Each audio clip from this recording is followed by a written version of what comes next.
It didn't go left. Okay, it didn't go left. Why you think it went left? Hold on. What are you talking about? Roc-A-Fella? Roc-A-Fella. How good? The perception of why Roc-A-Fella ended is different. You're aware of this. It's because Jay did what he did. He didn't want to pay $3. He made a move on his friends.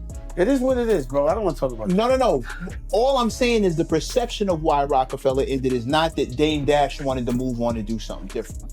That's not, I believe you, that's not the perception. Who cares? But you're aware of that. And sometimes you gotta Machiavelli yourself to be left alone. Man, this one got the whole hip-hop world talking again.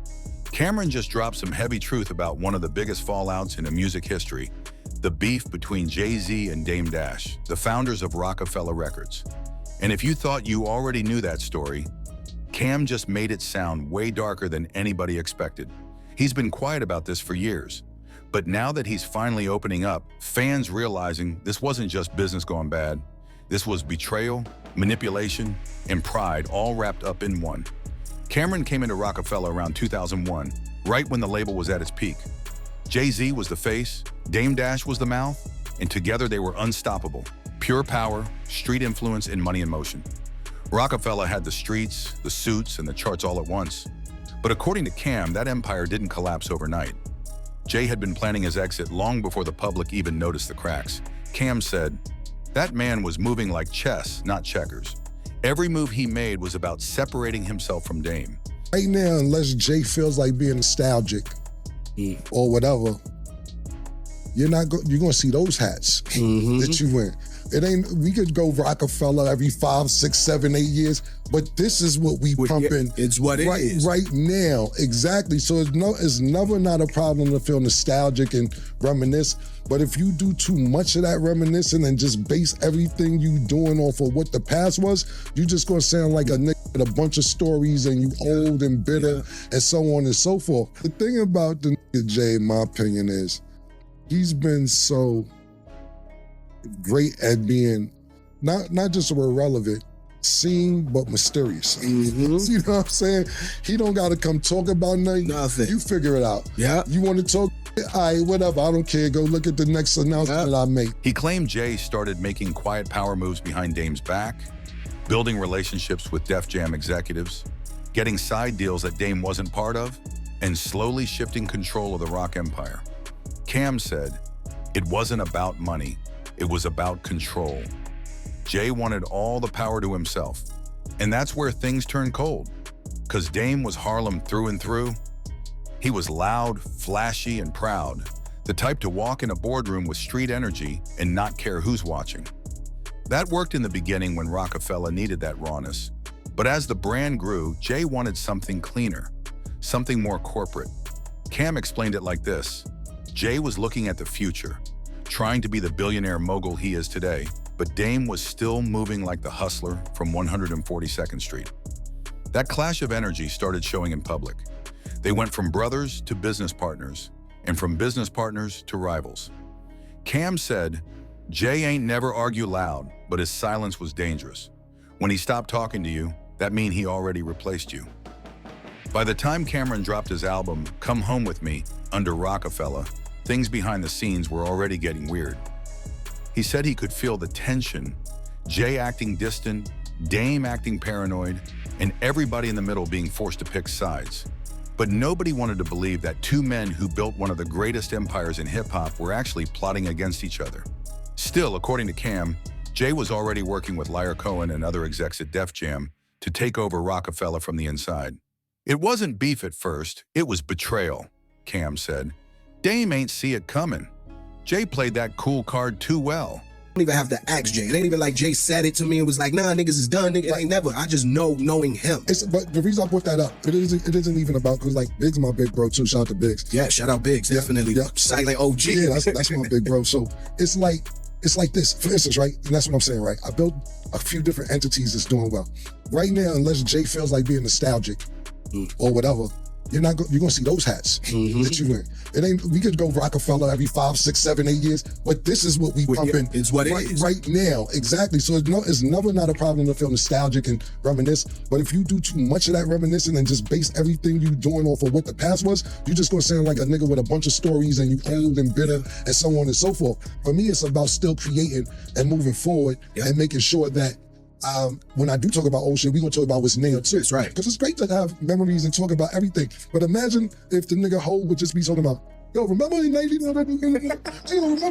After Cameron spoke on it, the picture started making a lot more sense. He said that while everybody thought Jay-Z and Dame Dash were still locked in as brothers, the business side was falling apart behind the scenes. Roc-A-Fella was raking in millions, but Jay wasn't satisfied. He wanted ownership. He didn't want to be a part of the label. He wanted to be the label. Cam said, Jay started seeing himself as the brand, not Roc-A-Fella. And once you start thinking like that, everybody around you becomes replaceable.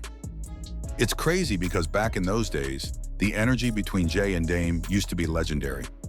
Dame was out here fighting radio stations for Jay, cursing out label execs, and making sure Roc-A-Fella artists got what they deserved. He was the muscle, the enforcer, the man who didn't care about corporate politics. But Cam said that same energy, the same Harlem fire that helped build the brand, was the very thing Jay started running from. Cam said, Jay ain't like the fact that Dame was louder than him. He wanted to be the boss in every room, but Dame was the one making the noise. And that's when the divide really started showing. You had artists in the middle, Kanye West, Beanie Siegel, Cameron, Memphis Bleak, all feeling that shift. Some people leaned toward Dame, others started siding with Jay. Roc-A-Fella was turning into a house divided. Dash, man. Whenever you hear about like his financial problems, things like that. Nah, Dame's a hustler. Dame will figure it out. Like, Dame's a very smart guy, you know, so he'll figure it out. He was definitely playing your album and on Instagram. And you see that video? Sweet. Nah, he see it. In the barbershop, bobbing his head crazy to it. He said he liked it. He said he felt like he was a part of that, and he knows you're telling the truth. I feel like, you know, people gotta understand that being like, I mean, nothing gonna change the way I feel about things. You know, no matter, no time or space, no separation or anything. You know, I got love for Dame and Dash the same way as I did before. Then came the Cameron twist, when Dame made him vice president of Roc-A-Fella. That was Dame's way of flexing, showing that he still had the power to make big moves without Jay's approval. But Jay wasn't happy about it. Cam said Jay was tight about that promotion, not because of Cam personally, but because Dame did it without asking him. It was a power play, and Jay don't like nobody playing chess on his board. Soon after, things went from cold to straight up ice. Jay stopped showing up to rock meetings. Dame started taking shots in interviews. You could feel the tension even in the music. Cam said, we was still making money, but it ain't feel like family no more. It felt like a breakup that everybody saw coming. And right when things hit that breaking point, Jay made the ultimate business move. He went solo. He teamed up with Def Jam, became president, and left Dame to handle the scraps. Cam said, that's when I realized this wasn't no misunderstanding. Jay planned this. When Roc-A-Fella finally split in 2005, Jay walked away with the catalog and the prestige. Dame walked away with the name and a damaged rep.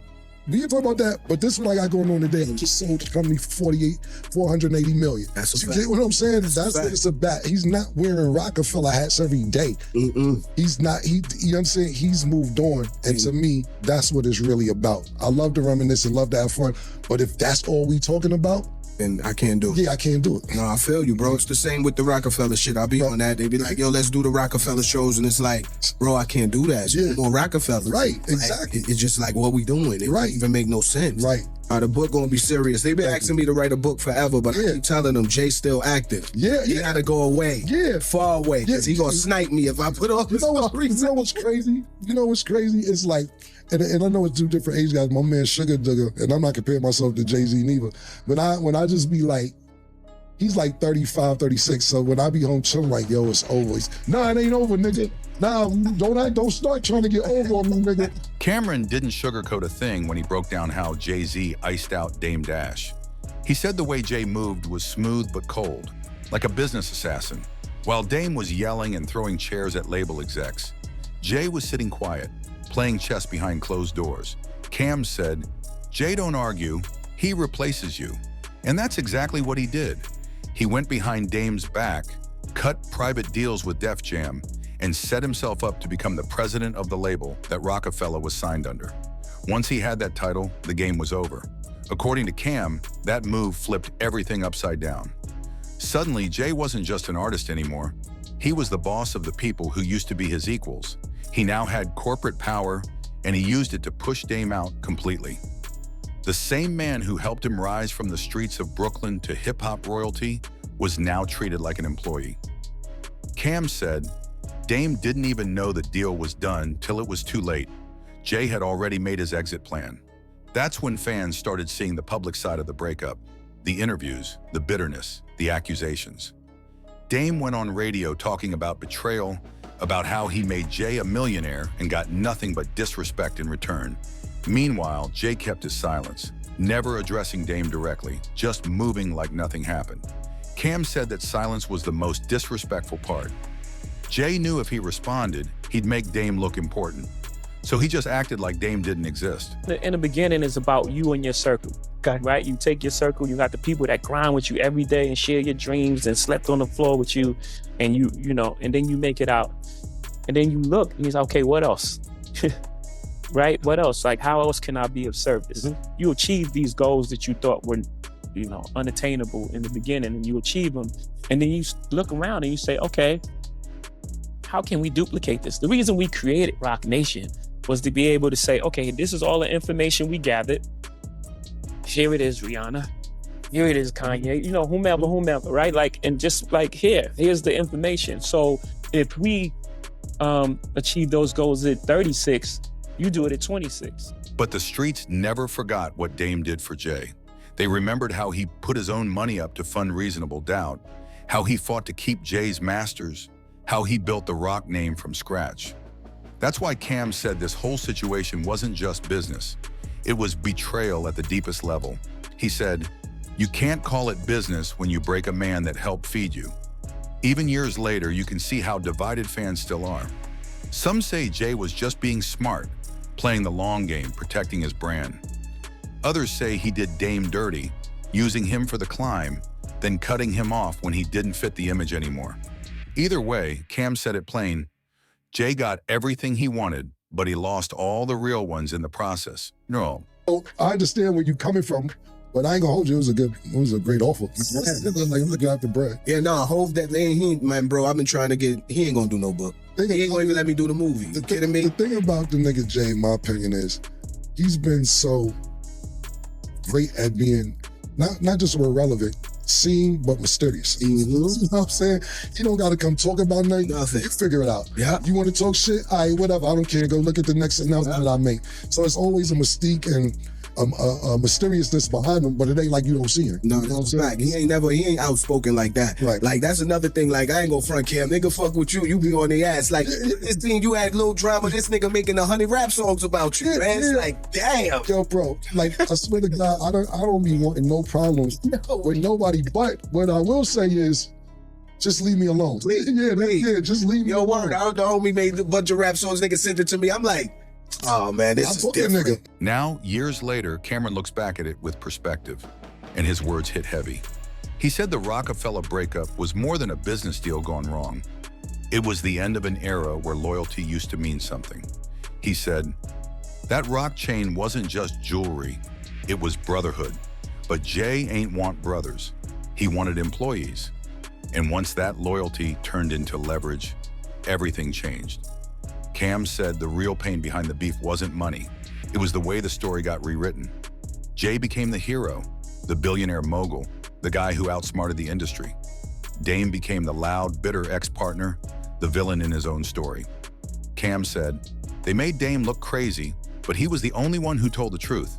And if you look back, that pattern been repeating ever since. The loud, emotional ones get labeled unstable, while the quiet ones win the war in silence. Over time, Jay and Dame crossed paths again. They tried to be cordial, but the love was gone. You can hear it in the way Dame still talks about Jay to this day. There's pain behind that pride. He said he still respects what they built, but he'll never forgive how it ended. And now, with Cam adding his side of the story, fans starting to see that Jay's rise to billionaire status might have come with a few casualties. Cam said, Jay wanted to be the boss of the bosses, but he forgot the ones who helped him build the throne. That line stuck with fans because it perfectly summed up the dynamic. Jay wanted legacy, Dame wanted loyalty. In the end, legacy won, but at what cost? Yeah, it was fun for me. I seen that. Because he still was doing songs, and shout out to, I don't got no problem with that nigga, like we straight too. But the thing about it was like, I made a mistake, so basically, I was talking about the B-list black actors, how it was fucked up for them, and I called him Omar Gooding Jr. And his brothers, his brother's Cuba, and the nigga went on a tangent. I apologized on my show, like that's how bad it was, Bleak. I was like, yo, my bad, I'm sorry.